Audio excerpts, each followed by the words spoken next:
سنیں بڑی پیاری حدیث، بڑی خوبصورت حدیث، کنز المال میں دیگر کتب احادیث میں ہے۔ حضرت ابو ہریرہ رضی اللہ تعالیٰ عنہ فرماتے ایک بابا جی نبی پاک کی بارگاہ میں آئے، اور جب وہ واپس جانے لگے تو میں نے عمر پوچھی تو عمر تھی 96 سال۔ کہتے ہیں بزرگ جب آئے نا تو یہ بھویں جو ہے نا ان کی سفید ہو کے تو یوں آنکھوں پہ آ گئی، بڑی چھڑی بابا جی نے پکڑی ہوئی اور دونوں ہاتھ پکڑ کے نا چھڑی کے اوپر جھکے ہوئے ہیں، ایک جانب قربان جاؤں۔ کہتے ہیں جب وہ بزرگ مسجد میں داخل ہوئے تو میرے رسول نے کھڑے ہو کے استقبال فرمایا، کھڑے ہو، اور نبی کریم صلی اللہ علیہ وسلم نے آگے بڑھ کے بابا جی کو بازو سے پکڑا اور بٹھایا۔ حضور بیٹھ پہ، کہا بزرگوں کیسے آئے ہو؟ تو کہتے ہیں وہ بابا جی بات کرتے تو آنکھ کھول کے پہلے حضور کا چہرہ دیکھتے، پھر وہ بات کرتے تو ان کے لب و لہجے کے اندر بڑی پریشانی، بڑی تکلیف، بڑی مایوسی۔ عرض کرنے لگے یا رسول اللہ، حضور زندگی ساری گناہوں میں بیت گئی ہے، حضور غلطیاں ہی غلطیاں، یاد ماضی عذاب ہے، یا رب چھین لے مجھ سے حافظہ میرا۔ اے اللہ کے رسول بڑی لمبی فہرست ہے، پاپ ہی پاپ ہے، کالے سیاہ دفتر ہے۔ یا رسول اللہ صلی اللہ علیہ وسلم جب پلٹ کے دیکھتا ہو حضور مجھے نیکی دکھائی نہیں دیتی۔ حضور اس عمر میں آپ کا ایک صحابی ملا ہے، اس نے بات سمجھائی ہے تو تھوڑا خیال آیا ہے، لیکن یا رسول اللہ صلی اللہ علیہ وسلم اب میرا وجود بیکار ہو گیا ہے، حضور بوڑھا ہو گیا ہو۔ 3 باتیں کہیں بزرگوں نے اور نرالی کہی۔ کہنے لگے یا رسول اللہ صلی اللہ علیہ وسلم، حضور اب تو میری کمر بھی سیدھی نہیں ہوتی کہ میں نماز ہی صحیح ادا کر سکوں، بوڑھا ہو گیا۔ یا رسول اللہ صلی اللہ علیہ وسلم اب میرے اندر طاقت نہیں کہ میں محنت مزدوری کر کے صدقے اور خیرات دے سکوں۔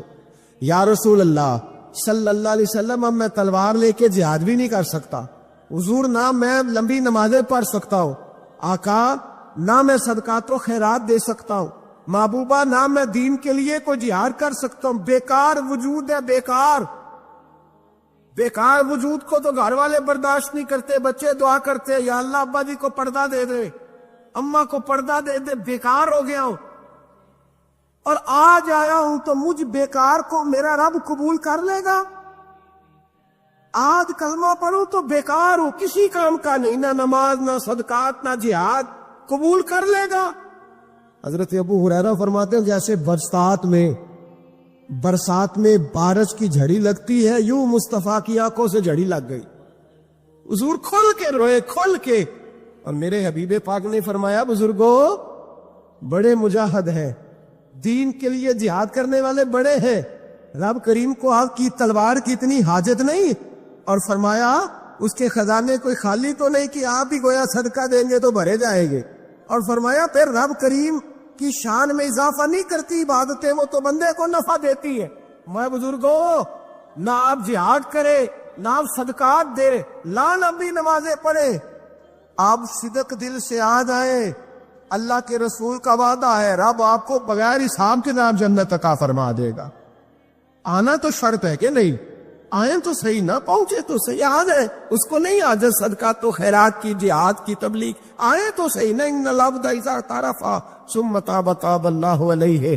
میرے حبیب نے فرمایا بندہ جب رو کے کہتا ہے نا یا اللہ غلطی ہو گئی معاف کر دے، فرمایا میرا مالک اسے فوراً ہی معاف فرما دیتا ہے۔ تو آ تو صحیح، تو آتا ہی نہیں، تو آ ہی نہیں رہا، تو گھر میں بیٹھا ہوا ہے، تو سویا ہوا ہے، تو دکانداری کر رہا ہے، تو پیسے گن رہا ہے، تو آیا ہی نہیں، آ تو صحیح۔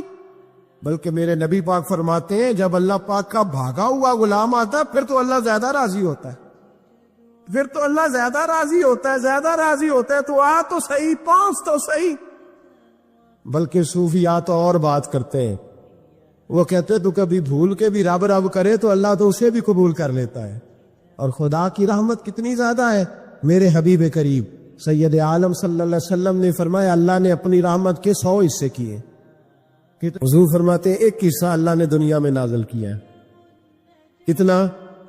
ایک حصہ۔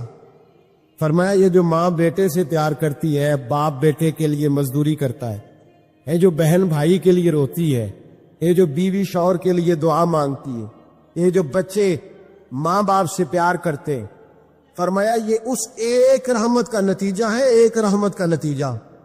تو صحابہ کہنے لگے یا رسول اللہ وہ 99 کدھر ہے؟ نبی پاک نے فرمایا رب کریم نے سنبھالی ہوئی ہے، قیامت کے دن تمہیں عطا فرمائے گا، ابھی تو ایک نازل کی ہے۔ عارف رومی رحمۃ اللہ علیہ فرماتے ہیں کہ ایک شہر ایسا تھا جس میں ایک بیماری بار بار حملہ کرتی تھی، تو 3-4 پہاڑیاں ایک دوسرے کے اوپر تھیں، اکٹھے پہاڑ بنے ہوئے تھے، اس کے اوپر وہ جڑی بوٹی تھی جس سے اس بیماری کا علاج ہوتا تھا۔ تو کئی حکیموں نے بتایا کہ اگر وہ جڑی بوٹی حاصل کر لی جائے تو تمہارے شہر کے لوگ صحت یاب ہو سکتے ہیں، پر وہ 4 پہاڑیاں اوپر نیچے اور پھر ڈھلان بڑی سیدھی تھی، جو پیر رکھتا پھسل جاتا، کوئی جرت ہی نہ کرتا اوپر جانے کی، لیکن لوگ بیمار تھے، تکلیف میں تھے۔ بالآخر ایک شخص نے ارادہ کیا کہ کب تک لوگوں کو بیماری سے سسکتے تڑپتے مرتے دیکھتا رہوں گا۔ اس نے کلاڑا اٹھایا، ہتھوڑا اٹھایا، پہاڑ کاٹنا شروع کیا کہ میں سیڑھیاں بناؤں گا اوپر جانے کے لیے۔ فرماتے ہیں کہ وہ پہاڑ کاٹ رہا تھا تو جو قریب آتے تھے نا وہ اسے کہتے تھے پاگل ہو گیا تو اکیلا بندہ کیسے پہاڑ کاٹے گا، بیوقوف ہے، چھوڑ دے۔ اس نے کہا یار تم ساتھ نہیں چل سکتے تو حوصلہ شکنی تو نہ کرو، مجھے کچھ کرنے تو دو۔ سالوں لگ گئے، ایک پہاڑ کاٹ کے سیڑھیاں بنائی اس نے، ایک دوسرا پہاڑ شروع کیا، پھر سالوں لگ گئے، اب 2 پہاڑ کاٹے تھے، بڑھاپا آ گیا، بیمار ہو گیا، موت کا وقت آ گیا۔ اب چونکہ سیڑھیاں بن گئی تھی تو 2 پہاڑ کٹ گئے تھے، وہاں تک لوگ آنے جانے لگے تھے۔ این اس وقت جب وہ دنیا سے جا رہا تھا پھر بھی کچھ لوگ حوصلہ شکنی کر رہے تھے، اسے کہہ رہے تھے خدا کے بندے کیا نتیجہ نکلا۔ کچھ لوگوں کی ڈیوٹی ہوتی ہے اپوزیشن کا کردار ادا کرنا، اور ہر موقع پر حوصلہ شکنی کرتے۔ اب اس پر آخری وقت آ گیا ہے، باوجود اس کے کچھ لوگوں نے جا کے کہا کیا نتیجہ نکلا جی، تیرے اوپر موت کا وقت آ گیا ہے، تو اوپر تک تو جا نہیں سکا، فائدہ کیا ہوا؟ وہ کہنے لگا بیوقوفو تمہیں پتہ ہی نہیں میں کامیاب ہو کے جا رہا ہوں۔ انہوں نے کہا کس طرح؟ کہنے لگا میں نے آدھا سفر آسان کر دیا ہے، اب جو میرے بعد آئے گا نا اسے 0 سے نہیں شروع کرنا پڑے گا، میں نے آدھا سفر اس کے لیے آسان کر دیا۔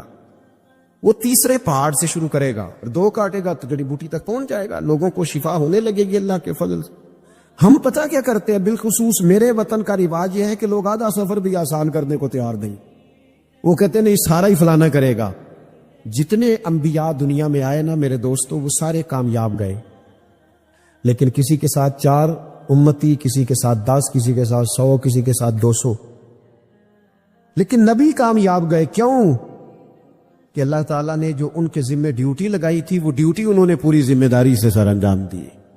اس ڈیوٹی میں انہوں نے کبھی کوئی کمی دکھائی تو اپنی زندگی میں جد و جہد کریں، کام کریں، بیٹھ کر صرف بات نہ کریں، تنقید نہ کریں، بیٹھ کر صرف منصوبہ بندی نہ کریں۔ اور میرے ملک میں بالخصوص یہ کام ہوتا ہے، تبصرے کرو، چینل کھولو، تنقید کرو، اندر کی خبر لے کے آؤ، کوئی کہانی سناؤ، کوئی نئی سٹوری بناؤ، لیکن کام نہ کرو۔ بڑی خوبصورت بات کی مولا کائنات مولا علی شیر خدا رضی اللہ تعالی، اور یہ اتنے حسین و جمیل اور خوبصورت انسان ہے کہ میرے نبی کریم علیہ الصلوۃ والسلام نے فرمایا کہ علی تو دنیا میں بھی میرا بھائی ہے اور قیامت میں بھی میرا بھائی ہے۔ اور حضور علیہ السلام نے فرمایا جس جس کا میں مولا ہوں علی بھی ان سب کے مولا ہیں۔ اور حضور علیہ الصلوۃ والسلام نے فرمایا میرا علی تو وہ ہے کہ اس کو دیکھتے رہنا رب کریم تمہیں عبادت کا درجہ عطا فرمائے۔ فوراً سوال اٹھتا تھا ذہنوں میں کہ جو نہ دیکھ سکیں گے تو وہ کیا کریں گے؟ تو محبوب نے فرمایا ذکر ولی عبادہ، وہ علی کا ذکر کریں گے تو اللہ انہیں عبادت کا درجہ عطا فرمائے گا۔ اور حضرت علی شیر خدا کرم اللہ تعالی وجہہ الکریم جو ہیں وہ اپنی سیرت کے لحاظ سے، اپنے علم کے لحاظ سے، اپنے تقوی کے لحاظ سے، اپنی پرہیزگاری کے لحاظ سے، عدل و انصاف کے لحاظ، کچھ لوگوں کے فضائل بڑے ہوتے ہیں پر وہ ذاتی طور پر کوئی سیرت نہیں دکھا پاتے۔ حضرت مولا علی شیر خدا کے فضائل بھی بڑے ہیں اور ان کی سیرت میں اللہ نے کمالات بھی بڑے ہی رکھے۔ جس طرح نبی کریم علیہ السلام نے جناب ابو طالب کے گھر میں پرورش پائی، مولا علی کے گھر میں حضور رہے، تو مولا علی نبی کریم کے گھر میں رہے، وہاں پرورش پائی حضرت علی شیر خدا نے۔ اور ساری کی ساری ان کی تربیت رسول کریم کی مقدس آنکھوں کے سامنے ہوئی، اور حضور ان سے بڑا ہی پیار کرتے تھے۔ یہ نبی کریم کے بڑے محبوب ہیں، اور اتنے فضائل کتب احادیث میں، اس میں کوئی شک نہیں کہ فضیلت کے لحاظ سے پہلا درجہ حضرت ابو بکر صدیق کا ہی ہے، دوسرا حضرت عمر فاروق کا ہی ہے، تیسرا حضرت عثمان غنی کا ہی ہے۔ لیکن اس میں بھی کوئی شک نہیں کہ کتب احادیث میں کسی کی فضیلت کی اتنی حدیثیں ہیں ہی نہیں جتنی مولا علی شیر خدا کی فضیلت کی حدیثیں، اتنی کہیں نہیں۔ اور تمام صحابہ کے یہ مشیر تھے، تمام لوگ ان سے محبت کرتے تھے، بلکہ حضرت عمر فاروق تو فرمایا کرتے تھے اگر علی ہمارے درمیان نہ ہو تو ہم تو ہلاک ہی ہو جائیں۔ اتنی اللہ کریم نے انہیں عظمت عطا فرمائی، اور ساری زندگی انہوں نے جد و جہد میں گزاری، ساری زندگی۔ حضرت ابو بکر نے بھی خلافت کی، وہ بھی بڑی مشکل تھی لیکن حالات سنبھل گئے۔ حضرت عمر نے بھی خلافت کی، حضرت عثمان غنی نے بھی کی، لیکن مولا علی شیر خدا کی جو خلافت تھی وہ بھی بڑی آزمائش والی تھی۔ مسلمانوں کے اندرونی معاملات کو بھی دیکھنا، بیرونی محاذوں پہ بھی لڑنا، بڑی جد و جہد کی حضرت علی شیر خدا نے۔ ایک بات سب سے پہلے آج ہم نے یہ یاد رکھنی ہے کہ حضور نے فرمایا ہے کہ علی کی محبت ایمان ہے، اور علی کا بغض نفاق ہے۔ اب محبت ایمان ہے تو کیسے پتا چلے گا ہمیں حضرت علی سے محبت ہے؟ کیسے پتا چلے گا؟ محبت کا اظہار کریں گے تو پتا چلے گا محبت ہے، ہمارا لب و لہجہ بتائے گا کہ ہمیں حضرت علی سے محبت ہے، ہم کبھی ان کے تذکرے پہ خوش ہوں گے تو پتا چلے گا کہ ہمیں مولا علی سے محبت ہے، ہم کبھی ان کا ذکر کی محفل سے جائیں گے تو پتا چلے گا ہمیں حضرت علی سے محبت ہے، کبھی ان کا کوئی قول، کبھی ان کا کوئی ارشاد، کبھی ان کی کوئی بات ہمارے سامنے آئے، پھر ہمیں پتا چلے گا کہ ہمیں مولا علی شیر خدا سے محبت ہے۔ حضرت علی المرتضیٰ کی محبت ایمان ہے۔ اور پھر ویسے بھی حضرت علی اتنے دانا ہیں، حضور علیہ السلام نے فرمایا اگر میں علم کا شہر ہوں تو پھر علی دروازہ ہے۔ علی باب علم کے، شہر علم کے باب علی ہے۔ امام صفوری کہتے ہیں ایک دن نا حضرت جبریل امین انسانی شکل میں مولا علی کے سامنے آ کے کھڑے ہو گئے۔ کون؟ حضرت جبرائیل علیہ السلام۔ حضرت جبریل امین کھڑے ہوئے انسانی شکل میں، تو کہنے لگے علی یہ بتائیے کہ جبریل اس وقت کہاں ہے؟ انسانی شکل میں مولا علی سے پوچھتے۔ تو کچھ جو آج کل ہمارے شاگرد حضرات پڑھ جاتے ہیں نا تو وہ ذرا جلدی کرتے ہیں جواب دینے میں۔ بڑوں کو جب جواب بھی دینا بزرگوں کو تو جواب میں بھی آداب کا خیال ہونا چاہیے۔ اگر آپ کو سوال آتا بھی ہو تو پھر بھی اس میں آداب کا خیال آپ رکھیں گے۔ آپ فٹافٹ نہیں کہہ دیں گے کہ جناب یہ اس کا جواب ہے، یہ معنی ہے، فوراً نہیں آپ کہہ دیں گے، آپ اس میں بھی آداب کا خیال کریں گے۔ حضرت جبریل امین نے جب کہا نا کہ بتائیے جبریل کہاں ہے، تو حضرت علی فوراً بھی کہہ سکتے تھے آپ ہی تو ہے جبریل، یہ فٹافٹ کہہ سکتے تھے، اسی وقت ساری بات ختم ہو جاتی۔ لیکن بزرگوں سے بات کرنے کے کچھ آداب ہوتے، کچھ طور طریقے ہوتے جو اللہ ماشاءاللہ آج کل لوگوں میں نظر نہیں آتے۔ کچھ طور طریقے ہیں، کچھ سلیقے ہیں، کچھ جو ہے وہ اس کے خاص نقطہ نظر ہے، اس کو سمجھنا چاہیے۔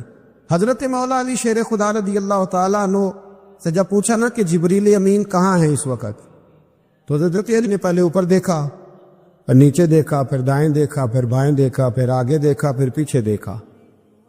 جواب فٹافٹ تیار تھا کہ آپ ہی تو ہیں، لیکن ایسے جواب نہیں دیا۔ فرمانے لگے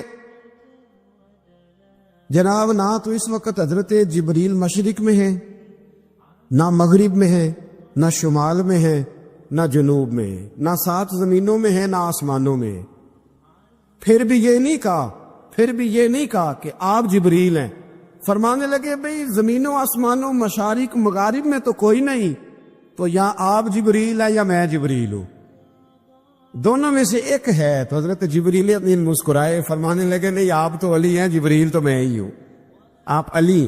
لیکن نا بہت سارے لوگ سوال کا جواب دیتے ہیں پر وہ آداب کو ملوز خاطر نہیں رکھتے۔ نبی پاک علیہ السلام نے ایک دن نماز 4 رکعتوں کی تھی تو حضور نے 2 پہ سلام پھیر دیا، تو صحابہ سے پوچھا میں نے کتنی پڑھی ہے؟ اور اس کہنے لگے یا رسول اللہ زیادہ پتہ تو آپ کو ہی ہے، پر ہمیں لگتا ہے کہ آپ نے 2 پڑھائی ہے۔ یہاں ایسے کرتا ہے کوئی؟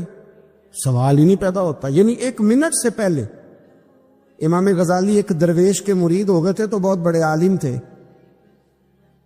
آپ کو پتا ہے عالم آدمی کا مرید ہونا اللہ خیر کرے کسی کرامت سے کم نہیں ہوتا، بڑا مشکل ہوتا ہے. وہ کسی کی غلامی کرے وہ بڑا مشکل ہوتا ہے، مطلب کٹھن ماحول ہوتا ہے. تو امام غزالی بیعت ہو گئے تو مرشد نے پہلا وظیفہ یہ بتایا کہ کسی پر اپنے علم کا اظہار نہ کرنا. ہاں، اپنے علم کا اظہار آپ اس کو آسان وظیفہ سمجھتے ہیں؟ یعنی علم ہو بھی تو بندہ اظہار نہ کرے، بد عزمی ہو جاتی ہے. تو بد عزمی ہو جاتی ہے، نیند نہیں آتی. 2-4 لفظ جو بندہ پڑھ کے آتا ہے نا، اس کو تو نیند نہیں آتی کہ میں پڑھا لکھا ہوں تو میں بتاؤں نا. تو حضرت علی شیر خدا کرم اللہ تعالیٰ وجہ الکریم کے وہ آداب سے مجھے یہ بات یاد آئی کہ امام غزالی کے شیخ نے کہا علم کا اظہار نہ کرنا یہ پہلا وظیفہ ہے. شیخ شہاب الدین سہروردی کہتے ہیں مجھے میرے ماموں حضور غوث پاک کے پاس لے گئے تھے تو جاتے ہوئے میرے رستے میں خیال آ رہا تھا میں الحمدللہ خود پڑھا لکھا ہوں، کہ جب انہوں نے جا کے پیش کیا نا غوث پاک کی بارگاہ میں کچھ دے تو حضور غوث اعظم فرمانے لگے بھرے ہوئے پیالے میں کیا ڈالوں، پہلے ہی فول ہے کوئی گنجائش ہی نہیں. تو فرماتے ہیں پھر میں اگلی دفعہ گیا تو غرور علم کو توڑ کے گیا، تو پھر میں غوث اعظم کی بارگاہ میں بیٹھا تو اللہ تبارک و تعالیٰ نے پھر مجھے جھولی بھر کے خیرات عطا فرمائی. یاد رکھ. تو کہتے ہیں انہوں نے کہا کہ اظہار نہیں کرنا علم کا. تو بس ایک دن بیٹھے بیٹھے نا ایک بندہ مسئلہ پوچھنے آیا، انہوں نے بزرگوں سے مسئلہ پوچھا، میرے مرشد سے. امام غزالی کہتے ہیں میرے پیر سے مسئلہ پوچھا تو وہ کہنے لگے بھئی مجھے نہیں اس سوال کا جواب آتا. حضرت صاحب نے کہہ دیا مجھے نہیں آتا. کہتے میں قریب تھا، میں نے اس بندے کو بلایا، میں نے کہا مجھے آتا ہے جواب، میں بتاؤں؟ تو کہتے شیخ فرمانے لگے غزالی تیرا کیا خیال ہے مجھے نہیں تھا جواب آتا؟ یہ تو تجھے آزمانے کے لیے کہا، تیری ابھی میں نہیں نہ گئی تو کوئی نہیں میاں پھر ابھی تو رستے میں ہی رہے گا. فٹافٹ لوگ کہتے ہم ایسی لاکھوں کتابیں قابل ضبطی سمجھتے جن کو پڑھ کے بیٹے باپ کو خبتی سمجھتے. ایک بات یہ کہ ان سے محبت کرنی ہے، دوسری بات یہ کہ ان کی سیرت. پہلی بات زندگی میں ادب بڑا کیا مولا علی شیر خدا، بڑا ادب کیا. حضرت علی کہتے ہیں میں نے نبی پاک سے ایک سوال پوچھنا تھا تو میں نے 14 دن انتظار کیا. یعنی سوال جو ذہن میں آ جائے تو نمبر پاس ہوتا ہے، تو 14 منٹ انتظار ہوتا ہے. میں نے تو گھنٹے کا ہی نہیں، یعنی 14 منٹ بھی بندے انتظار، سوال ہی پیدا نہیں ہوتا. اور اگر پیر صاحب فون نہ ریسیو کرے تو وہ متکبر ہے، اگر وہ فون نہ اٹھائیں تو پھر یہ ہے کہ اب دین کی بات کس سے پوچھے جی ہم، پھر ہمارے پاس فلسفہ ہے. کہتے میں نے 14 دن انتظار کیا. کیا؟ مولا علی فرماتے میرے دل میں خیال تھا کہ کوئی اور آ جائے اور جو میں بات پوچھنا چاہتا ہوں وہ نبی پاک سے پوچھ لے، وہ حضور سے پوچھ لے تو میرا بھی چلو معاملہ بن جائے گا. اب ان سے زیادہ کو بے تکلف تو نہیں تھا نا نبی پاک کی بارگاہ میں، جھٹ پوچھ سکتے تھے. 14 دن کہتے 14 دن کے بعد بندہ آیا وہی سوال پوچھا جو میں نے پوچھنا تھا. تو کہتے حضور جواب اسے دے رہے تھے اور دیکھ میری طرف رہے تھے، جواب اسے دے رہے تھے اور توجہ حضور کی میری جانب. ایک ان کی زندگی میں ادب بڑا ہے. دوسری بات یہ کہ گہرا علم ہے مولا علی کا. ہمارے ہاں لوگوں کے پاس علم ہوتا ہے اللہ ماشاء اللہ بڑے بڑے اچھے علماء ہیں، لیکن بعض جگہ پہ علم بڑا سطحی سا ہے، سطحی سا. یعنی ساری زندگی جس بندے نے علم پڑھا ہے وہ گہرائی تک نہیں اترا، یعنی اس پر عمل نہیں کر سکا. تو اگر میرا علم مجھے نفع نہیں دے رہا تو میرا علم کسی کو کیا نفع دے گا. حضرت علی کا علم گہرا تھا، سیانہ علم تھا، گہرائی والی بات کرتے تھے، بڑی سوچ سمجھ کے فیصلہ کرتے تھے اور بڑے زیرک تھے، دانا آدمی تھے حضرت مولا علی شیر خدا رضی. اور آپ کا فہم و فراست نرالا تھا. ایک شخص نے کہا جی میں نے ترس کھا کے ایک عورت سے شادی کیا، وہ بوڑھی تھی، ترس کھا کے نکاح کیا. میں جوان وہ بوڑھی ہے، پر میں قریب جاتا ہوں تو مجھے پتہ نہیں کیا ہوتا ہے. وہ بڑی جگہ پہ گیا ہوں پر میرا مسئلہ نہیں حل ہوتا، حالانکہ وہ لاوارث تھی اور شادی نہیں اس کی ہو سکی. تو حضرت علی شیر خدا فرمانے لگے بی بی کو میرے پاس لا، عورت کو لا. وہ لائے تو آپ فرمانے تیرا نکاح نہیں ہوا؟ کہنے لگی نہیں. فرمایا سوچ لے. چپ کر کے. فرمایا کوئی گناہ کیا ہو؟ خاموش ہو گئی. کہنے لگی میں نے میرا آغاز تھا جوانی کا تو میں نے ایک ناجائز بچہ پیدا کیا اور اسے پھینک دیا. آبادی میں پھینکا. تو حضرت علی شیر خدا فرمانے لگے یہ تیرا وہی بچہ ہے. چونکہ جو اس نے کیفیات بتائی ہیں وہ یہ ہے کہ انسان ماں بہن جو اس کی ہوتی ہے نا، کچھ بھی ہو جائے، اللہ تعالیٰ نے فطری جذبے رکھے ہوتے. تو وہ کوئی حیوان ہو تو بات الگ ہے، اگر انسان ہو تو وہ مطلب انسان ماں کے سینے سے لگ بھی جائے تو اسے شفقت کا رنگ تو نظر آتا ہے، لیکن اس کے اندر وہ جذبات پیدا ہو سکتے نہیں. بیٹی سینے سے لگ جائے تو وہ والے جذبات اس میں تو حضرت علی شیر خدا کا علم بڑا باریک.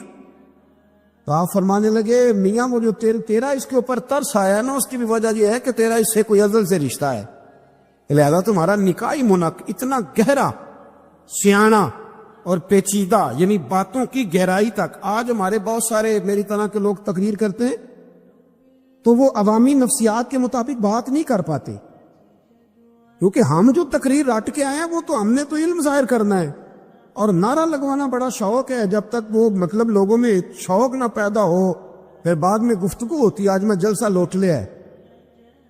تو میں کہا کرتا ہوں کہ جلسہ لوٹا نہیں جاتا، جلسے میں تو کچھ لٹایا جاتا ہے، علم دیا جاتا ہے، فہم دیا جاتا ہے، شوق دیا جاتا ہے. تو یہ کیا مطلب بات ہو؟ تو گہرا علم تھا. چوتھی بات، علم بھی تھا اور تقوی بھی تھا، پرہیزگاری بھی تھی. جب آپ خلیفہ تھے نا، امیر المومنین تھے، امیر المومنین، آپ چلو صوبائی وزیر کی بات نہیں کرتا، آپ کسی نا ہلکے سے، جو وہ ہمارے پاکستان میں عہدے بہت زیادہ ہیں، تو جس کو کوئی ہلکا سا نا چلو پرانا ورکر ہے تو کوئی دے دیتے، اس کو بھی مل جائیں تو 15 کو بورڈ تو اس کے بھی کہیں نہیں گئے مبارکباد کے. اللہ اسے پوچھیں کہ تیرا اصل میں کام کیا ہے تو کام کوئی بھی نہیں ہوتا اس کا، بورڈ لگ جاتے ہیں. بہت کیا بات ہے جناب، موج بن گئی. حضرت علی امیر المومنین تھے اور کوفے کے چوک میں کھڑے تھے، کوفے کے چوک میں، اور فرما رہے تھے کہ بھئی یہ میری زرہ ہے، بڑی قیمتی ہے، یہ کوئی بندہ خرید لے. کسی نے قریب جا کے پوچھا امیر المومنین کیوں بیچ رہے ہو؟ تو فرمانے لگے میری طامت پرانی ہو گئی ہے، اب نہ اتنی پرانی ہوئی ہے کہ اس پہ پیوند لگنے کی بھی جگہ کوئی نہیں بچی، اگر یہ پھٹنے کے قریب نہ جاتی تو میں زرہ نہ بیچتا. امام حسن رضی اللہ تعالیٰ عنہ کہتے ہیں میرے ابا جی خزانے کا سارا منہ کھول کے اللہ کے بندوں میں بانٹ کے تو اس کمرے میں 2 نفل پڑھ کے کہتے تھے یا اللہ گواہ ہو جاؤ، میں نے قوم کی امانت قوم پہ خرچ کر دی ہے. یہ پرہیزگاری، یہ تقوی، یہ ذوق حضرت مولا کائنات شیر خدا علی المرتضیٰ رضی اللہ تعالی عنہ. ہمارے ہاں نا ہم نے بانٹ دیے ہیں چیزیں، یعنی کو بندہ زہرا حضرت علی کے نعرے لگانے لگ جائے تو لوگوں کو شک پڑ جاتا ہے. تو ایک بندہ میرے کان میں کہنے لگا 2-3 دن سے یہاں علی علی ہو رہی ہے کان میں. اب بڑی جلدی ہمارے تھرمامیٹر والے لوگ بھی بڑے تیار بیٹھے رہتے ہیں. کہنے لگا 2-3 دن ہو گئے یہاں علی علی ہو رہی ہے. میں کیا دعا کر ہندی رہے. تو کہنے لگا آپ نے کوئی وضاحت نہیں کی. میں کیا تینوں اصل وضاحت دی لوڑ نہیں، تینوں کسی اور شے دی لوڑ ہے. عجیب بیوقوف آدمی ہے بھائی. ان لوگوں کا تو رشتہ ہی کوئی نہیں مولا علی شیر خدا کے ساتھ، اور ہم جو ہیں ہم تو مرید ہیں مولا علی شیر خدا. اعلیٰ حضرت فرماتے ہیں کہ حضور سے پہلے بھی جس کو ولایت ملی ہے وہ مولا علی کے صدقے ملی ہے، اور قیامت تک جسے اللہ ولایت دے گا وہ مولا علی شیر خدا کے قدموں کی خیرات کی برکت سے دے. یہ ایک سلسلہ علیہ نقشبندیہ ہے جو حضرت ابو بکر صدیق سے انسلاک کرتے، باقی تو تمام سلاسل کو سارا فیض ہی مولا علی شیر خدا سے. تو آپ یہ کیسی بات کریں گے کہ جناب وہ فلانے کا آپ جی. میں نے اسے کہا کہ شاید میرا دعویٰ کوئی نہیں، پر میری جو اپنی تھوڑا بہت مطالعہ ہے نا، میں انسائکلوپیڈیا ہوں حضرت عمر فاروق کا. مجھے جنون ہے حضرت عمر فاروق سے محبت، جنون ہے. اور میں نے ایک دفعہ سکیچ صرف ابھی بنایا ہے تو شاید میں 2 جلدوں میں کتاب لکھ دوں حضرت عمر فاروق. یعنی شاید ان کے حالات پر کوئی ایسی کتاب جو دنیا میں چھپی ہو اور میں نے دیکھی نہ ہو، شاید وہ جس ذریعے سے بھی. اور آپ میری گفتگو سن لیں، شاید ہر دوسری بات میں حضرت عمر کی کرتا ہوں، لیکن ایک بات پکی ہے کہ مرید میں مولا علی شیر خدا کا. یہ بات میاں پکی ہے، اس میں شک کوئی نہیں نا. اس لیے کہ حضور کے بعد فیض مولا علی سے، پھر امام حسین سے، پھر امام زین. یہ ہمارے بزرگوں نے ہمیں شجرہ یہ دیا ہے. تو آپ وہ جو بات جہاں ہے وہ وہاں ہے. حضرت ابو بکر صدیق کے بارے میں جو شک کرے پکا بے ایمان ہے. پر اس میں تو بات پکی ہے نا کہ حضور نے فرمایا علی تجھے دیکھنا بھی عبادت اور تیرا ذکر کرنا بھی عبادت. تو خدا کے بندو علی علی نہ کریں, ہم تو مر جائیں. کوئی جگہ ہی نہیں ہے سوائے حضرت علی شیر خدا کے ذکر کرنے کے. تو یہ کچی کمزور باتیں نہ کرو. یہ کوئی عجیب بات ہے کہ جی وہ اگر علی علی زیادہ کیا تو کوئی فلانے طبقے سے تو نہیں. تو یہ ایسی کمزور بات آپ کیوں کرتے ہیں میاں؟ یہ آپ عجیب آپ نے بحث چھیڑ دی لوگوں نے. تو یہ کوئی ایسا مسئلہ نہیں. زندگی میں یاد رکھو, جس کی زبان پہ علی علی زیادہ رہتا ہے نا, اس کی زبان پہ نبی نبی بھی زیادہ ہی رہتا ہے. ختم ہو گئی بات. تو ان چکروں سے باہر آئیں, آپ باہر آئیں ان چکروں سے. اور اسی طریقے سے میں نے کہا تھا کہ ہم کوئی ترازو لے کے نہیں بیٹھے ہوئے کہ فضیلت کس کی زیادہ ہے. اما عائشہ صدیقہ جو ہیں وہ مومنوں کی ماں ہیں, اور اس میں کوئی دوسری رائے نہیں کہ اس خاتون کے امت مسلمہ پر اتنے احسانات ہیں کہ دنیا گن نہیں سکتی. لیکن یہ ہے کہ رسول کریم نے فرمایا کہ فاطمہ میرے جگر کا ٹکڑا ہے. اب میں ترازو لے کے بیٹھ جاؤں کہ حضرت فاطمہ کی شان زیادہ ہے یا حضرت عائشہ کی, تو میں بیوقوف ہی ہوں نا. اس لیے کہ یہ میری ذمہ داری نہیں, یہ تو بات ان کی ہے نا. میں نے ایک بات سنائی تھی آپ کو پیر سید فیض الحسن شاہ صاحب کی, عالم آج شریف والی. پیر صاحب سے کسی نے پوچھا کہ حضرت فاطمہ افضل ہے کہ سید عائشہ, تو آپ فرمانے لگے پہلی بات تو یہ کہ تجھے یہ سوال ہی نہیں کرنا چاہیے تھا, اور اگر تو نے کر لیا ہے تو پھر جواب سن لے. فرمانے لگے فاطمہ زوجہ ہیں حضرت علی کی, اور عائشہ زوجہ ہیں نبی پاک کی. تو علی کی زوجہ نبی کی زوجہ سے افضل نہیں ہو سکتی. اور پھر فرمانے لگے عائشہ بیٹی ہے ابو بکر صدیق کی, اور فاطمہ بیٹی ہے مصطفیٰ کریم کی. تو ابو بکر کی بیٹی نبی کی بیٹی سے افضل نہیں ہو سکتے. وہ بندہ کہنے لگا حضرت جی رزلٹ کیا نکلا؟ کہنے لگے گھر جا کے کٹ دا رہی. تینوں گل دس چھڑی ہے, اب تو گھر جا اور رزلٹ گھر جا کے نکالتا رہے. میں نے تو تجھے نا بتا دیا ہے کہ جو اصل بات ہے وہ یہ ہے کہ ابو بکر صدیق کی بیٹی نبی پاک کی بیٹی سے افضل ہو سکتی نہیں, اور علی المرتضیٰ کی زوجہ نبی پاک کی زوجہ سے افضل ہو سکتی. باقی جا تو نتیجہ گھر جا کے نکال, نتیجہ گھر جا کے نکال. تو ہمارے بزرگ تو اس لیول پہ سوچتے, اس لیول پہ. حضرت عائشہ صدیقہ رضی اللہ تعالیٰ عنہ اگر گھوڑے پہ بیٹھتی تھی نا تو مولا علی لگام تھام لیتے تھے, ماتے تھے یہ ماں ہے مومنوں, یہ ماں ہے مومنوں. آپ کیا بات کرتے ہیں؟ حضرت عمر فاروق کو کبھی حضرت عائشہ بلا لیتی تو کامتے ہوئے حاضر ہوتے. ماں ہے مومن. یہ کچی باتیں چھوڑ دے, عشق کرے تو کھول کے کرے, ڈر ڈر کے نہ کرے. میں نے درجنوں تقریروں میں کہا کہ منقبتیں لکھو حضرت صدیق اکبر کی بھی, حضرت عمر کی بھی منقبت لکھو, حضرت عثمان کی بھی لکھو, اور ہم سنتے ہیں الحمدللہ وہ ساری. لیکن میرے بھائی یہ یاد رکھے, اس میں کوئی شک نہیں, ان کی عظمتیں, شانیں, فضیلتیں وہ بلندیاں ہیں. ہمارا یہی عقیدہ ہے, اور الحمدللہ ہماری نسلیں بھی اسی پہ قائم رہے گی. ہم انہیں نسلیں مانیں گے ہی تب کہ خلفائے راشدین کی جو خلافت کی ترتیب ہے وہی فضیلت کی ترتیب ہے. لیکن میاں یہ بھی تو ہے نا کہ جس کا جو مرشد ہو نا, اسے وہ بہرحال دوسروں سے افضل جانے گا تو فیض پائے گا, وہ جانے گا. تو اس لیے نظریہ ہمارا یہی ہے کہ وہ خلفائے ثلاثہ حضرت مولا علی سے, اور حضرت علی کا اپنا فرمان ہے. آپ فرمایا کرتے تھے جس نے مجھے ابو بکر صدیق اور عمر فاروق سے افضل کہا میں اسے مفتری کی سزا, جھوٹے کی سزا دوں گا, اسے کوڑے ماروں گا, کوڑے ماروں گا. وہ جھوٹا ہے جو مجھے ابو بکر اور عمر سے افضل کہتا ہے. تو ان کی تو اپنی بات, اور میں نے وہ بڑی تفصیل کے ساتھ ایک دفعہ عرض کیا تھا کہ حضرت علی تو خود ممبر کوفہ پہ بیٹھ کے بتایا کرتے تھے کہ اگر میرے جیسے بہادر سے پوچھو کہ بہادر کون ہے تو میں ابو بکر صدیق کا نام بتاؤں گا. تو اس لیے مطلب اب ہم سہم جائیں فٹافٹ کہ فلانا نہ ناراض ہو جائے. تو بھائی جب ہم درجنوں جمعے حضرت صدیق اکبر پہ پڑھاتے ہیں اس وقت تو نہیں نا کسی کو ٹینشن ہوتی. یہ حضرت عمر پہ پڑھاتے ہیں, حضرت عثمان پہ, تو ویسے بھی بندوں کو جواب دینے کا اگر انسان مزاج بنا لے تو کس کس کو مطمئن کرے گا. یہ تو 4 ادھر نکل جاتے ہیں تو 15 ادھر نکل جاتے ہیں. آپ ذہن اللہ رسول کو جواب دینے کا بنائے. نبی کریم علیہ السلام نے فرمایا اللہم انی اعوذ بک من العلم لا ینفع, اے اللہ میں اس علم سے تیری پناہ مانگتا ہوں جو علم تو ہو پر اس سے نفع نہ اٹھایا جا سکے, جو علم تو ہو پر اس پر عمل نہ ہو. داتا صاحب رحمۃ اللہ علیہ فرماتے علم ہمیشہ اس لیے سیکھنا کہ اللہ تبارک و تعالیٰ تمہیں اس کا نفع عطا کرے. اور پھر آگے بڑھتے ہیں تو آپ فرماتے ہیں جب علم سیکھ لو تو پھر نہ اللہ رسول سے عشق کرنا, فرماتے ہیں پھر نمازیں پڑھنا آسان ہو جائے گا، روزے رکھنا آسان ہو جائے گا، قرآن مجید پڑھنا آسان، محبت کرنا۔ اور آپ نے مثال دی، جہاں بھی کوئی بات سمجھاتے ہیں ایک مثال دیتے ہیں، مثال دی۔ فرمانے لگے حضرت عبداللہ ابن مبارک رحمۃ اللہ تعالی علیہ فرماتے ہیں میں شروع میں ایک عورت پہ عاشق ہو گیا تھا، سمجھانے کے لیے بات کرتے، عاشق ہو گیا تھا ایک عورت پہ، تو میں نے عشاء کی نماز اس کے محلے میں جا کے پڑھی۔ چونکہ میرا مذہبی گھرانے سے تعلق تھا، نماز میں پڑھتا تھا، تو امام صاحب جو تھے نا، یہ داتا صاحب نے لکھا ہے کشف الماجو، امام صاحب نے نا آیات ذرا لمبی پڑھی، تو میرے دل میں خیال آیا کہ مولانا آپ تو فارغ ہیں، تو ہمیں تو اور بھی کام ہے۔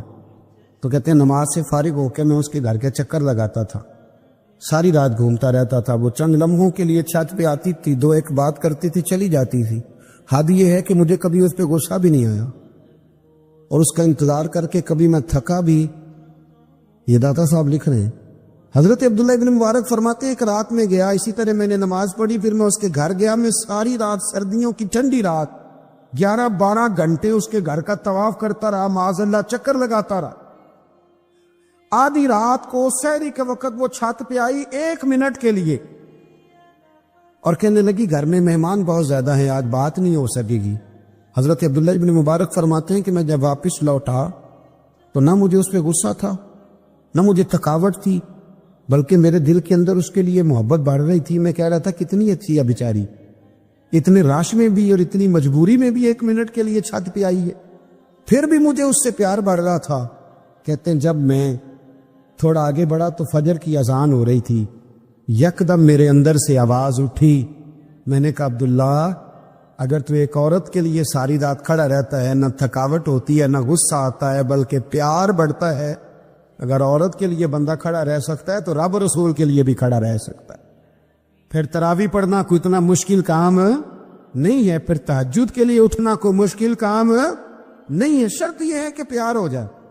ایک عورت کے لیے اگر یہ سارا کچھ ہو سکتا ہے تو اللہ رسول کے لیے بھی ہو سکتا ہے۔ فرماتے ہیں میں نے توبہ کر لی، اور پھر میرا حال یہ ہے کہ وہ توبہ کی اور پھر 60 سال گزر گئے، ساری رات مصلی پہ کھڑا رہتا ہوں، مجھے کبھی تھکاوٹ نہیں ہوئی، پھر کبھی تھکاوٹ نہیں ہوئی۔ تو داتا صاحب کہتے ہیں پہلے علم سیکھ، پھر اس کے بعد اللہ رسول سے پیار کر، اور پیار والی نماز پڑھ، مشقت والی نہ پڑھ، یعنی بوجھ والی نہ پڑھ کہ اب میری جان چھوٹ جائے تو میں بھاگ کے جاؤں، تم ادھر بیٹھو تو میں دوڑ کے نماز پڑھ کے آیا، یہ والی نماز نہ پڑھ۔ پھر تو آیا تو پھر ذوق پیدا کر، پھر تیرے اندر شوق ہو، پھر تو توانائی والا جذبہ رکھے دین کے معاملے میں۔ پھر داتا صاحب ایک تیسری بات ارشاد فرماتے ہیں، ایک تیسری بات داتا صاحب کرتے ہیں، داتا صاحب کہتے ہیں کہ یہ یاد رکھ کہ جو تجھے اعزاز ملے گا نا زندگی میں، اعزاز تجھے جو زندگی میں ملے گا، اور کوئی کرامت اگر تجھے ملے گی تو وہ صرف نبی پاک علیہ السلام کی سنت اور شریعت کی وجہ سے ملے گی۔ تو جتنے مرضی چلے کاٹ لے، وظیفے کر لے، کالا جادو، نیلا جادو، پیلا جادو، جو مرضی تو سیکھ لے، اگر تجھے کوئی اللہ شان دے گا تو صرف اس لیے دے گا کہ تو نبی پاک کے دین پہ عمل کرتا ہے۔ کس نے لکھا ہے؟ اللہ کرے آپ کو میں یاد کرا سکوں، اللہ کرے ایسا ہو جائے اور میری جماعت سمجھنے لگ جائے کہ داتا صاحب کہتے ہیں سنت شریعت پہ عمل کرنا چاہیے، اور میں کوئی ایسی چھپی چھپائی بات بھی نہیں کر رہا، اس کو چلا دے، کوئی ایسی چھپی چھپائی بات بھی نہیں کر رہا۔ کشف المعجوب دنیا کی ہر زبان میں اردو میں ملتی ہے، آپ لے کے دیکھ سکتے ہیں۔ داتا صاحب فرماتے اعزاز جو تمہیں ملے گا نا، اگر شان چاہتے ہو، وہ ہمارے نا بہت سارے ایسے لوگ ہیں جو کہتے ہیں کوئی ایسی چیز ہاتھ لگے، اعلیٰ دین کا چراغ ایسے گھسایا جائے اور فوری طور پہ پیر صاحب نے کہہ دیا تو ریل پیل ہو گئی پیسوں کی، تو میں کہتا ہوں یہ تو دین کا مزاج ہی نہیں، یہ تو دین کی طبیعت ہے ہی نہیں، یہ تو ذوق ہی نہیں دین کا، یہ طبیعت ہی نہیں، مزاج ہی نہیں۔ میرے عزیز داتا علی اجمیری رحمۃ اللہ علیہ فرماتے ہیں تو سنت پہ عمل کر، شریعت پہ عمل کر۔ اللہ کا قرآن کہتا ہے قل ان کنتم تحبون اللہ فاتبعونی یحببکم اللہ، فرمایا اللہ کا قرآن کہتا ہے کہ جب تو نبی کریم کی غلامی کرے گا نا تو اللہ خود تمہیں اپنا محبوب بنا لے گا، اللہ خود تمہیں اپنا محبوب بنا لے گا، تو اور کیا چاہیے۔ داتا صاحب نے ایک بزرگ کی بات لکھی ہے جو تابعی ہے، تابعی اس کو کہتے ہیں جو صحابہ کے شاگرد ہوتے ہیں۔ ایک بزرگ کی بات لکھی جو تابعی ہے، وہ فرماتے ہیں کہ ان بزرگوں کا طریقہ یہ تھا کہ وہ لوگوں سے چھپ کے نا پہاڑ کے پیچھے عبادت کرتے تھے، اور پوزیشن ان کی یہ تھی کہ کسی سے ملتے نہیں تھے، بالخصوص فجر کی نماز سے لے کر عصر کی نماز تک بکریاں رکھی ہوئی تھیں، ان کو چراتے رہتے تھے فرات کے کنارے اور نفل پڑھتے رہتے۔ اس وقت کو ملنے بھی نہیں آتا تھا۔ ایک شخص بڑی دور سے ان کی شہرت سن کے آیا، میں نے تو ملنا ہے۔ لوگوں نے کہا وہ اس وقت نہیں ملتے، ناراض ہوتے ہیں۔ اس نے کہا اللہ کا بندہ ہے نا، ناراض ہو بھی جائے گا تو لمبا ناراض رہے گا نہیں، اللہ والے جلدی راضی ہو جاتے ہیں۔ پہنچ گئے۔ اب وہ بابا جی نماز پڑھ رہے تھے تو کہتے میں نے عجیب منظر دیکھا کہ بابا جی فرات کے کنارے نماز پڑھ رہے ہیں اور ایک بھیڑیا ان کی بکریوں کی حفاظت کر رہا ہے۔ کہتے میں حیران رہ گیا کہ بھیڑیا تو بکریاں کھایا کرتا ہے اور یہاں چرا رہا ہے۔ کہتے میں جب گیا تو بابا جی نوافل میں مشغول تھے، مجھے دیکھ کے کہنے لگا اس وقت کیوں آئے؟ میں نے کہا حضور اگر آئے گیا ہوں تو پھر مہربانی کرے قبول فرما لیں۔ میں بیٹھ گیا تو میں نے کہا حضور یہ بھیڑیا بکریاں چرا رہا ہے، بھیڑیا اور بکریے کی صلح کب سے ہو گئی؟ تو فرماتے ہیں لمبی تقریر نہیں، ہلکا سا جملہ۔ فرمانے لگے جب سے بکریوں کے مالک نے رب سے صلح کر لی ہے نا، تب سے بھیڑیوں نے بھی بکریوں سے صلح کر لی ہے۔ بکریوں کے مالک نے رب سے صلح کر لی، گناہ چھوڑ دیے، اس کی فرما برداری میں اب پھر اسے بکریاں چلانے کی ضرورت نہیں رہی۔ بکریاں نا اب بھیڑیا چراتا ہے۔ کہتے ہیں میرے اوپر کپ کپی طاری ہو گئی بزرگوں کی بات سن کے، اور مجھے پیاس لگی اور خواہش آئی کہ پتہ نہیں اب بابا جی کچھ کھلائیں پلائیں گے بھی کہ نہیں، بابا جی کچھ کھلائیں گے بھی کہ نہیں۔ کہتے میرے دل میں خیال تھا تو بزرگوں نے نا ایک لکڑی کا پیالہ، ان کے پاس وہ غار میں بیٹھے تھے تو ایک چھوٹا سا پتھر تھا، اس کی ڈھلان بنی ہوئی، بابا جی نے اس کے نیچے لکڑی کا پیالہ رکھا، وہ رکھا ہی تھا تو وہ دودھ سے بھر گیا۔ کہتے انہوں نے مجھے دیا تو ٹھنڈا اور میٹھا دودھ، میری طبیعت خوش ہو گئی۔ بابا جی نے دوبارہ وہی پیالہ اسی جگہ رکھا تو شہد سے بھر گیا۔ 1000 سال پہلے داتا صاحب لکھ رہے ہیں، کہتے مجھے دیا۔ میں نے فوراً کہا، میں نے کہا حضور یہ دودھ تو گائیں بھینس دیتی ہے، پہاڑوں سے تو نہیں نکلا کرتا، اور شہد تو شہد کی مکھیاں دیتی ہیں، پتھروں سے تو نہیں نکلتا، یہ آپ کہاں سے نکال رہے ہیں؟ تو کہتے ہیں وہ قرآن مجید پڑھنے لگے۔ وَإِذِ اسْتَسْقَىٰ مُوسَىٰ لِقَوْمِهِ، جب موسیٰ کی قوم نے ان سے پانی مانگا، فرمانے لگے موسیٰ کی نافرمان قوم پانی مانگے، حضرت موسیٰ پتھر پہ ڈنڈا مارے تو اللہ وہاں سے 12 چشمے جاری کر دے۔ جو رب حضرت موسیٰ کی نافرمان قوم کے لیے پتھر اور پہاڑوں سے چشمے نکال دیتا ہے نا، وہ محمد عربی کے غلاموں کے لیے پتھر اور پہاڑوں سے دودھ اور شہد بھی نکال دیا کرتا ہے۔ وہ بزرگ کہنے لگے بس بات یہ ہے کہ آج بھی ہو اگر ابراہیم کا ایمان پیدا تو آگ کر سکتی ہے انداز کلیستاں پیدا۔ کہنے لگا حضور پھر میرے لیے بھی دعا کریں۔ آپ فرمانے لگے پھر دعا نہ کرا تو مدینے والے کی غلامی شروع کر، تو نبی کریم کی غلامی شروع کر، تو رسول پاک کی غلامی شروع کر۔ ایک بات علم، پھر فرمایا اللہ رسول سے محبت، پھر فرمایا حضور کی غلامی۔ اس سے سارے مکاشفات کھلیں گے، اس سے سارے مشاہدات کھلیں گے، اسی سے کرامتیں ملیں گی، اسی سے مقبولیت ہوگی، اسی سے اللہ نبی کی بارگاہ میں درجہ ملے گا۔ پھر داتا صاحب آگے بڑھتے فرماتے فقر بھوکے رہنے کا نام نہیں، پورا باب بند ہے داتا صاحب۔ فرماتے فقیری بھوکے رہنے کا، اور کیا بات ہے، کئی دفعہ میں نے کشف المعجوب پڑھی، کئی دفعہ پڑھی، اللہ جانتا ہے، لیکن جب پڑھتے ہیں نا کوئی نہ کوئی نئی بات ہی ملتی۔ رات پڑھی تو ایک نئی بات سامنے آئی۔ داتا صاحب نے نا حضرت ابوبکر صدیق کا ایک قول لکھا ہے۔ حضرت ابوبکر صدیق اللہ کی بارگاہ میں دعا کرتے، کہتے یا اللہ مجھے پیسے زیادہ دے۔ اللہ اکبر، انداز دیکھے داتا صاحب نے لکھا یا اللہ مجھے پیسے، اللہ مجھے مال زیادہ دے، پر مالک مجھے مال کی محبت نہ دینا۔